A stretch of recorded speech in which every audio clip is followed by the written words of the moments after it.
जब चाइना पर चाइनीज का नहीं किसी और का राज था। कभी सोचा है, एक ऐसा समय भी था जब चाइना पर राज करने वाले चाइनीज ही नहीं थे। एक ऐसी जगह जहां हवा तेज चलती है, घोड़े दौड़ रहे हैं और लोग सिर्फ सरवाइव नहीं बल्कि दुनिया को जीतने के लिए जीते हैं। और यह वही दौर था जब एक खान, एक वॉरियर चाइना के तख्त पर बैठा और दुनिया का नक्शा हमेशा के लिए बदल गया। यही था गेंगिस खान का एम्पायर, स्टेपे का वॉरियर जिसने एशिया के आधे से ज्यादा हिस्सों पर कब्जा कर लिया और उनके पोतों में से एक ऐसे सपने लेकर आया जो एशिया के बॉर्डर्स से बाहर भी दिखते थे। उनका नाम था कुबलाई खान। अब आपके दिमाग में यह सवाल जरूर आया होगा कि एक स्टेपे का वॉरियर और चाइना की एंशिएंट सिविलाइजेशन दोनों कैसे मिलेंगे। यही है हमारी कहानी की शुरुआत। और अगर आपको यह कहानी इंटरेस्टिंग लग रही है तो वीडियो को लाइक करें और चैनल को सब्सक्राइब करना न भूलें। तो अब बात करते हैं कुबलाई खान की। कुबलाई अलग थे। उनके लिए विजय का मतलब सिर्फ तलवार चलाना नहीं था, समझना भी था। और जब उन्होंने चीन देखा, एक सोफिस्टिकेटेड सिविलाइजेशन जिसमें कैनाल्स, पोएट्स, स्कॉलर्स और ब्यूरोक्रेसी थी, तो कुबलाई ने तय किया, यही मेरा नया राज्य होगा। और यहां से शुरू हुई एक जर्नी जहां योद्धा और विद्वान एक साथ चल रहे थे। आप सोच रहे होंगे, एक मंगोल स्टेप आर्मी को चीन के कॉम्प्लेक्स सिस्टम में कैसे रूल करवाया गया। यह प्लान कोई आम इंसान का प्लान नहीं था, यह एक जीनियस का प्लान था। कुबलाई ने अपनी राजधानी दादू, आज का बीजिंग में शिफ्ट की ताकि साम्राज्य की नॉर्दर्न बॉर्डर्स हमेशा नियंत्रण में रहें। पर उसका काम सिर्फ बाउंड्रीज मेंटेन करना नहीं था। उन्होंने मिलिट्री और एडमिनिस्ट्रेशन को ऐसे बांटा जैसे एक परफेक्ट बैलेंस हो। मंगोल्स को सेना और ऊंचे पद और चीनी अधिकारियों को नौकरशाही की जिम्मेदारी दी। और ट्रेड का सीन भी कुबलाई के लिए बहुत महत्वपूर्ण था। सिल्क रोड को दोबारा जिंदगी दी गई और यूरोप के साथ नए संबंध स्थापित हुए। यही वजह है कि मार्को पोलो चीन तक पहुंचा और अपनी ट्रैवल डायरीज में कुबलाई की ब्रिलियंस और विजन को कैप्चर कर पाया।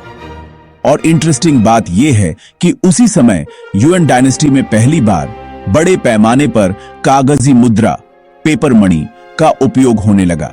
सिक्कों की जगह नोटों में पेमेंट एक तरह का फ्यूचरिस्टिक फाइनेंस था उस समय में। सोचिए जरा, एक मंगोल योद्धा जो स्टेप की तेज हवा और घोड़ों के साथ बड़ा हुआ, अब चाइनीज पोएट्स और ऑफिशियल्स के साथ पॉलिसीज और कानून पर चर्चा कर रहा है।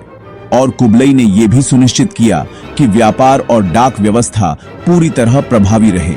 रिले स्टेशन बनाए गए जहां यात्री आराम कर सकते थे और ताजे घोड़े मिलते थे, जैसे कि एक तरह का अर्ली कुरियर सिस्टम था वो। ये फ्यूजन सिर्फ एक एम्पायर का नहीं बल्कि दो अलग दुनियाओं के मिलने का एक नया अंदाज था। मंगोल तलवार और चाइनीज अक्ल एक साथ चल रहे थे और कुबलाई ने इस फ्यूजन को प्रैक्टिकल गवर्नेंस में बदल दिया। इसके लिए सबसे पहले उसने सदर्न सोंग डायनेस्टी को पराजित किया ताकि पूरे चीन पर अपना नियंत्रण स्थापित कर सके। इसके बाद उसकी नजर समंदर की ओर गई। उसने जापान तक अपना प्रभाव फैलाने की कोशिश की, लेकिन नेचर ने अपनी ताकत दिखा दी। भयंकर तूफानों ने मंगोल फ्लीट्स को रोक दिया। आज हम उन तूफानों को कमिकाजे वाइंड्स, डिवाइन विंड्स कहते हैं। लेकिन कुबलाई खान ने हर असफलता से सीखा और हर बार अपने तरीके को बदलकर आगे बढ़ा।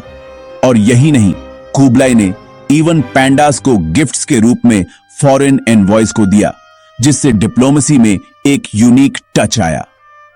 और दोस्तों, एक और इंटरेस्टिंग फैक्ट यह है कि कुबलाई के टाइम में कैट डोमेस्टिकेशन का क्रेज भी था। चाइनीज कोर्ट में कैट्स को प्रोटेक्ट किया जाता था ताकि ग्रेन को रैट्स से बचाया जा सके। और साथ में कोर्ट में कल्चरल सोफिस्टिकेशन का भी ध्यान रखा जा रहा था। सोचिए जरा, स्टेपे के वॉरियर्स जो जिंदगी की हर रेस और बैटल से गुजरे थे, अब समुंदर के साथ लड़ रहे हैं। हर डिफीट कुबलाई के लिए सिर्फ ऑब्स्टिकल नहीं था बल्कि नई स्ट्रैटेजी सीखने का मौका था। सिर्फ जमीन जितना उनके लिए काफी नहीं था। वह चाहते थे कि उनका एम्पायर सिर्फ सरवाइव ना करे बल्कि फ्लरिश करे। इसी सोच के साथ कुबलाई ने कल्चर को भी इंटीग्रेट किया। उन्होंने लिटरेचर, पेंटिंग और पोएट्री को बढ़ावा दिया, बुद्धिज्म और कन्फ्यूशनिज्म को एनकरेज किया और स्कॉलर्स को एक्टिवली इन्वॉल्व किया ताकि एम्पायर के हर फैसले में विजडम का टच हो।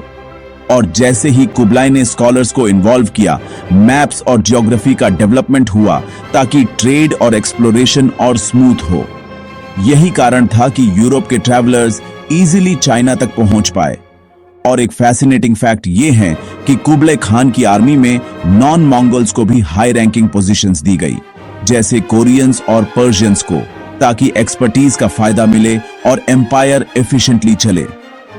यही था कुबलाई का जीनियस, स्ट्रेटजी और कल्चर का परफेक्ट बैलेंस, तलवार और अक्ल का संगम।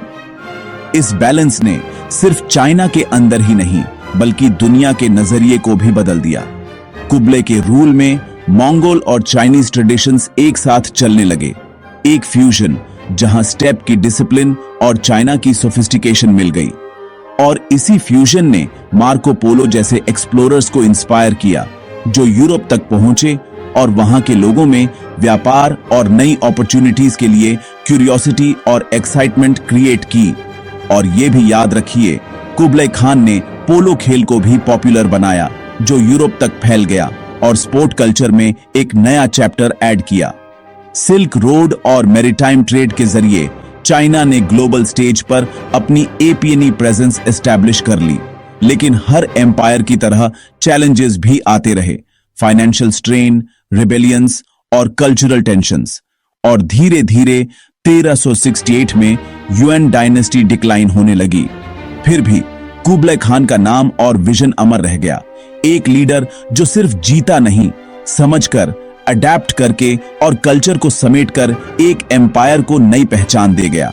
एक इंसान की सोच और एक एम्पायर की स्ट्रेटजी ने सिर्फ चाइना को नहीं बल्कि पूरी दुनिया के कनेक्शंस को एक नए रंग में रंग दिया। सिल्क रोड पे चलती कैरावैन्स, समुंदर के पार शिप्स और एक यूरोपियन ट्रैवलर जो ये सब लिख रहा था, सब कुबलाई के विजन का हिस्सा थे। अगर आपको लगता है कि हिस्ट्री सिर्फ किताब तक सीमित है, तो इस कहानी ने यह साबित कर दिया कि हिस्ट्री वही बनती है जो समझी जाए, महसूस की जाए और आज के नजरिए से देखी जाए। तो अगली बार जब आप वर्ल्ड मैप देखें या सिल्क रोड का नाम सुने या कोई पुराना पैलेस या लाइब्रेरी एक्सप्लोर करें, याद रखिए, ये कहानी सिर्फ रूलर और एम्पायर की नहीं बल्कि उन आइडियाज की है जो एक दुनिया को एक नई दिशा दे सकते हैं। और हाँ, अगर आपको ये कहानी इंटरेस्टिंग लगी तो लाइक करें, सब्सक्राइब करें सफरनामा को और एक्सप्लोर करते रहिए हिस्ट्री के नए रंग सफरनामा के साथ।